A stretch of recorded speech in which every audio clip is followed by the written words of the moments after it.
아멘. 오늘 말씀의 제목은 누군가를 침해했다면 배상합시다.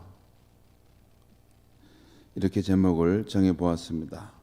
오늘 말씀은 하나님의 백성들이 따라야 할 배상에 관한 율법 규정입니다. 십계명이 있고 그 세부적으로 그 내용들을 이제 율법으로 규정하고 있는데요. 남의 물건을 도둑질하지 말라 이런 것들과 관련해서 지금 남의 물건을 침해했을 때 거기에 대해서 어떻게 배상해야 할 것인가 하는 부분을 오늘 본문에서 말씀하고 있습니다. 그 내용을 보면 절도에 대해서 또 농작물 피해에 대해서 또 내가 맡긴 물건이나 또는 내가 빌린 물건의 손실에 대한 그런 율법 규정이 나오고 있습니다. 먼저 어떤 사람이 남의 소나 양을 도둑질하여 그것을 잡거나 팔게 되면, 그러니까 어떤 사람이 다른 사람의 소나 물건을 도둑질해서 그것을 잡아서 먹든지 또는 팔게 되면 소는 5마리로 대갚아 줘야 되고 양은 4마리로 대갚아 주어야 한다는 것입니다. 그런데 만약에 도둑질한 그 소나 낙이나 양이 살아있으면, 그러니까 그걸 잡아먹었다거나 그것을 팔아버린 것이 아니라 그 사람이 그것을 소유하고 갖고 있다면 그때는 2배로 물어줘야 한다는 것입니다. 좀 다르죠? 이게 그 가축이 그 주인에게 굉장히 소중한 것일 수 있죠. 그 소유한 것을 그대로 다시 도둑질한 물건에게 다시 간다면 2배로 배상하지만, 그것을 잡아먹거나 또 누구에게 팔아서 다시 회복할 수 없다면 소의 경우는 5배로 또 양의 경우는 4배로 갚아줘야 한다는 것입니다. 보통은 2배인데 그것을 팔아버리거나 죽어서 먹었다면 그렇게 한다는 것이죠. 그리고 밤에 도둑이 내 집에 침입하여 왔을 때 주인이 그를 때려 죽게 하면 죄가 없지만 해 돋은 후에 그렇게 했다면 주인에게 살인죄가 있다는 것입니다. 캄캄한 밤에 침입한 도둑은 그 의도나 위협 상황을 알 수 없습니다. 이게 물건만 훔치러 온 것인지 나를 죽이고 그렇게 다 가져가려고 한 것인지 알 수 없어요. 그렇기 때문에 그때는 이 도둑을 막기 위해서 싸우다가 그를 죽이는 일이 있다 하더라도 정당방위가 될 수 있습니다. 그렇지만 해가 돋은 후에 환히 밝은 상황인데 침입한 도둑이 있다고 그를 때려 죽였다면 그것은 너무 과한 것으로 살인죄에 해당한다는 것입니다. 아무리 도둑이라도 함부로 사람의 생명을 해쳐서는 안 된다는 것입니다. 그 사람은 하나님의 형상으로 지음받은 그러한 존재이기 때문입니다. 아무튼 이 남의 것을 도둑질한 사람은 반드시 물어내야 한다는 것입니다. 이게 하나님의 정의라는 것이에요. 만약 가진 것이 없다면 자기 몸을 팔아서라도 갚아야 한다는 것입니다. 우리 같으면 그냥 대충 이렇게 봐주고 넘어갈 거라고 이렇게 생각하는데, 가진 것이 없다면 자기 몸을 팔아서라도 그것을 갚아야 된다. 이렇게 말씀하고 있는 거죠. 이것은 누구 편에서 한 것입니까? 그 손해를 입은 사람의 그 억울한 사정을 지금 하나님이 편들어서 가진 것이 없다면 너 몸을 팔아서라도 저 사람에게 배상해 줘야 한다. 그 억울한 일을 당한 사람의 그 입장을 하나님이 최대한 그것을 유로하고 또한 갚아주도록 하시고 있는 것입니다. 다음은 어떤 사람이 가축을 자기 밭에서 풀을 뜯게 하다가 이제 보니까 이 다른 이웃의 밭에 보니까 좋은 풀이 많아요. 그리고 거기 보면 이런 채소들을 가꾸는데 그런 것들도 많아요. 주인이 안 볼 때 만약 남의 밭에 들어가 그 꼴을 먹게 했다면 이 사람은 나중에 이것이 발각될 때 자기 밭에 가장 좋은 것과 자기 포도원에 가장 좋은 것으로 보상해 줘야 한다는 것입니다.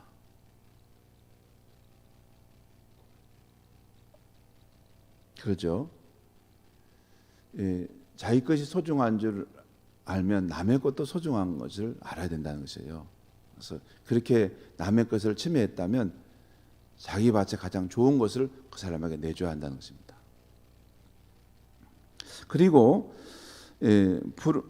불을 놓다가 부주의로 남의 곡식이나 밭을 태웠다면 그것도 보상해 줘야 한다는 것입니다. 이것이 5절 6절에 나온 내용입니다. 여기서 5절에 자기 밭에 가장 좋은 것을 줘야 한다는 것은 형식적인 배상이 아니라 손해를 입은 사람의 그 마음이 얼마나 아프겠는가까지 생각해서 진심으로 배상해 줘야 한다는 것입니다. 그렇죠? 배상을 해도 이렇게 형식적인 배상이 있습니다. 내가 이렇게 했으니까 됐지? 그렇게 딱 끝낼 수 있는데, 근데 실제 그 남의 권리를 침해했을 때 그 어떤 물권 자체도 문제가 있지, 침해한 것도 있지만 그 사람의 마음을 상하게 한 것도 있죠. 그 사람의 마음이 이렇게 만족할 수 있도록 풀어질 때까지 배상을 해줘야 한다는 것이에요. 다음은 어떤 사람이 물건을 이웃에게 맡겼는데, 물건을 우리가 이웃에게 맡길 수 있죠. 근데 그 이웃집에서 그 물건이 도둑 맞았거나 분실한 경우 있습니다. 그렇죠. 우리가 전당포에 맡겼는데 이게 이제 분실되거나 도둑 맞을 수가 있을 수 있겠죠. 그럴 경우 그 도둑을 잡으면 그가 갑절로 배상하게 하지만 도둑이 잡히지 않으면 그 이웃집 사람이 재판장이나 제사장 앞에 가서 자신의 무죄를 입증해야 한다는 것입니다. 내가 그 물건을 내가 가져가지 않았습니다 하는 걸 입증해야 된다. 또 소나 나귀나 어떤 물건에 대해 서로 자기 것이라고 주장하는 두 사람이 있게 되면 그럴 수 있죠. 솔로몬 왕 때도 두 여인이 한 아기를 두고 서로 자기의 아기라고 주장하지 않았습니까? 그렇죠. 어떤 한 물건 또 한 짐승을 보고 가축을 보고 이거 내 거야. 서로 이렇게 두 사람이 그렇게 주장이 충돌한다면 다시 재판장에게 나가서 판결을 받아야 한다는 것입니다. 또 어떤 사람이 자기 이웃에게 가축을 맡길 수가 있습니다. 이것 좀 맡아주게. 잠깐 이것들 좀 자네가 좀 보관해 주게. 그렇게 했는데 나중에 보니까 그 가축이 죽거나 다치거나 또는 사라져 버렸어요. 어디로 간지 모르게 좀 가버렸어요. 가축이니까 그럴 수가 있겠죠. 그때도 재판장에 가서 재판을 받아야 한다는 것입니다. 그리고 그 집에서 도둑 맞았다면 그 집사람이 그 가축 주인에게 배상해야 한다는 것입니다. 하지만 만약에 맹수에게 찢겨 죽었다면 배상하지 않아야 된다는 것이에요. 그렇죠? 맹수가 와서 죽었다면 그건 불가항력적인 거 아닙니까? 그 이웃에게도 그 책임을 묻을 수 없는 것입니다. 이웃도 무슨 잘못한 건 아니죠. 맹수가 와서 침입하는 상황들도 있을 수 있겠죠. 그렇다면 그 이웃의 그 사람도 그 책임을 면하게 된다는 것입니다. 마지막으로 내가 이웃에게 빌려온 가축이, 그러니까 내가 이제 이웃에게 가축을 빌려올 수 있죠. 농사를 짓기 위해서 소를 빌려와서 밭 갈기 위해서. 그런데 이웃에게 빌려온 가축이 어디가 다쳤거나 죽게 된 경우에 만약에 그 임자와 함께 그 상황에 있었다면 배상하지 않아야 되지만 그 임자가 그 가축이 상하거나 죽게 된 상황에 함께 있지 않았다면 그것에 대해서 그 빌린 사람은 배상해 줘야 한다는 것입니다. 왜 그럴까요? 그 가축의 임자가 그 자리에 함께 있었다면 그 임자에게도 관리의 책임이 있기 때문에 그렇습니다. 그렇죠? 여러분, 그 내가 그 가축을 빌려왔는데, 그러니까 그 임자가 없을 때 이 가축을 어디 다치거나 무슨 죽게 되었다면 거기에 대해 내가 책임이 있는데, 만약에 임자가 함께 그 상황에 다 있었다는 거예요. 그래서 뭐 다쳤다 그러면 그 소가 다친 상황을 그 임자도 막을 수 있는 상황인 책임이 있다는 것이죠. 그러니까 그 임자가, 그 가축의 임자가 그 자리에 함께 있었다면 그에게도 관리의 책임이 있기 때문에 그 가축이 상하거나 어떻게 된 것에 대해서 책임을 면할 수 있다는 것입니다.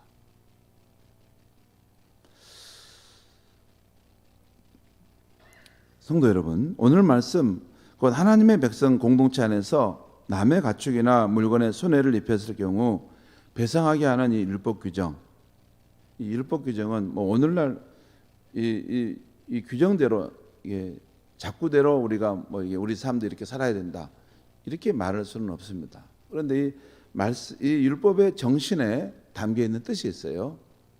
이 율법의 정신 가만히 생각해 보면, 아, 우리 하나님이 이런 분이시구나. 우리가 그의 백성이라면 이 하나님의 이 뜻을 따라서, 이 정신을 따라서 살아가야 되는구나 하는 것을 알게 됩니다. 그러면 오늘 율법 규정에 나타난 하나님은 어떤 분이십니까? 첫째로, 우리 하나님은 억울한 일을 당한 사람의 편을 들어주시는 정의의 하나님이라는 것입니다. 곧 누군가 형제의 소유권에 손해를 끼쳤을 때 시시비비를 밝혀서 그 형제에게 잘못한 사람은 그에 상응하는 배상을 해줘야 한다는 것입니다. 그가 끼친 손해에 상응해서 배상해 줘야 한다는 것입니다. 그 억울한 일을 당한 사람의 그 마음까지 헤아렸어. 여기 3절 하반절에 남의 물건을 훔친 사람은 갚을 것이 없으면 자기 몸을 팔아서라도 배상하라는 것이 그것이에요. 물론 그렇게 현실적으로 했느냐 안 했느냐 하는 건 그 다음 문제죠. 우리 하나님은 그 억울한 일을 당한 사람, 자기 권리가 침해를 받은 사람, 그 사람의 입장에 편에 서서 그를 위해 정의롭게 일하시는 분이라는 것입니다.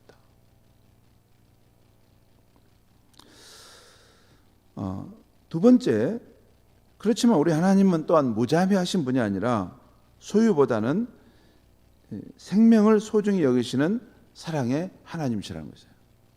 아무리 도둑이라도 그 생명을 함부로 해쳐서는 안 된다는 것입니다.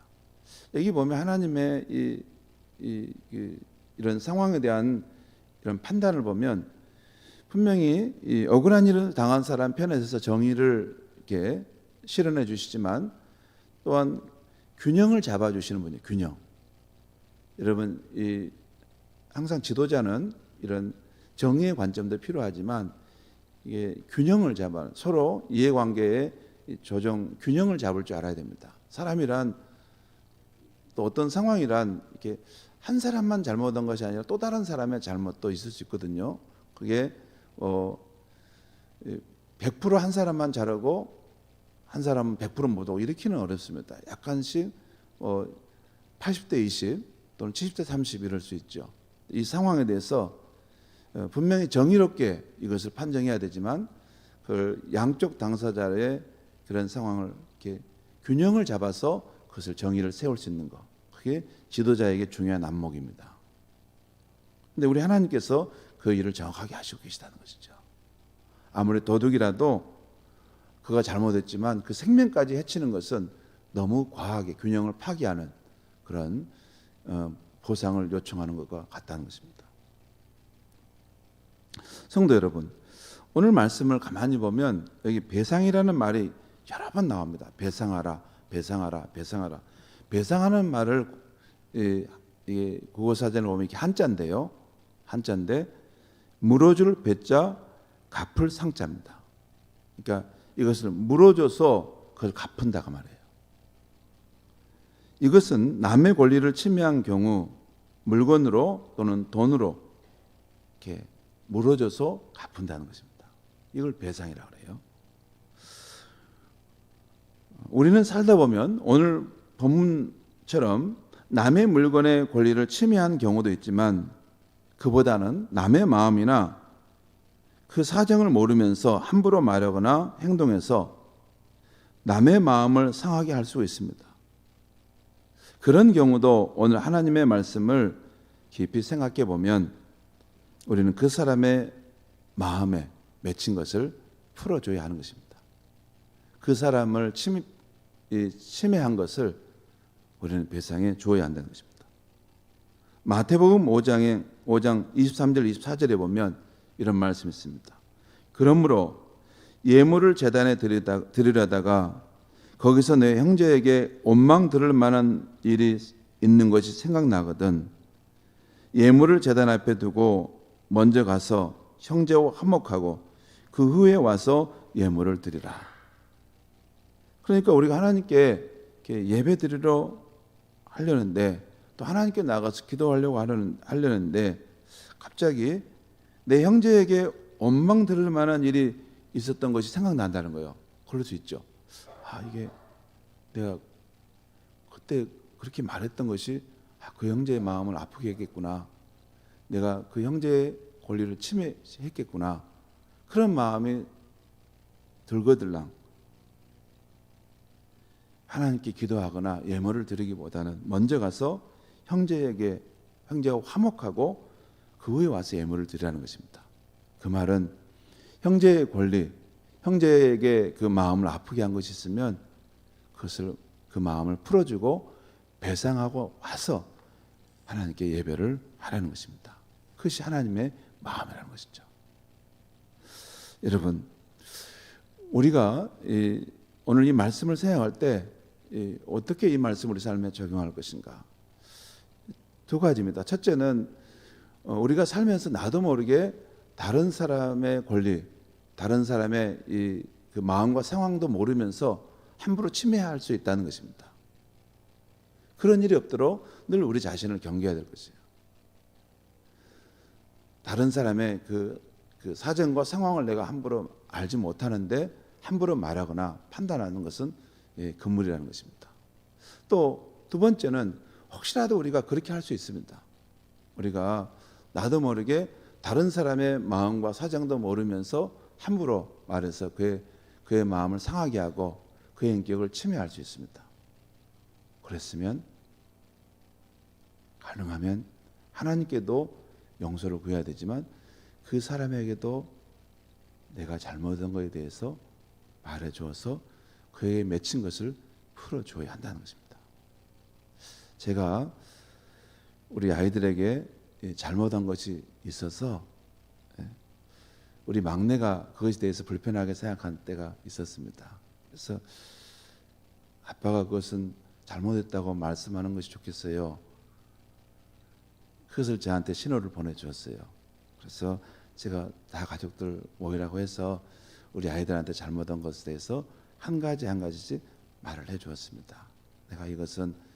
내가 무리하게 너희들한테 아빠가 함부로 그렇게 했구나. 미안하다.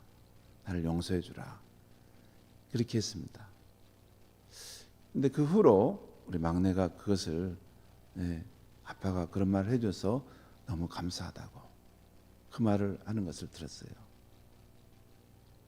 여러분, 그게 어렵더라도 할 수 있는 한 하는 것이 좋습니다. 여러분, 이 가족이 살 때 그 아이가 아무리 어려도 거기에 또 다른 인격체가 있다고, 나와 동등한 인격체가 있다고 생각하셔야 됩니다. 그래서 내가 그에게 함부로 말한 거라든가 그의 어떤 부분을 침해한 것이 있으면 거기에 대해서도 분명히 내가 잘못한 것은 잘못했다. 나를 용서해 주라. 그렇게 말하는 것이 진정한 성숙한 크리스찬입니다.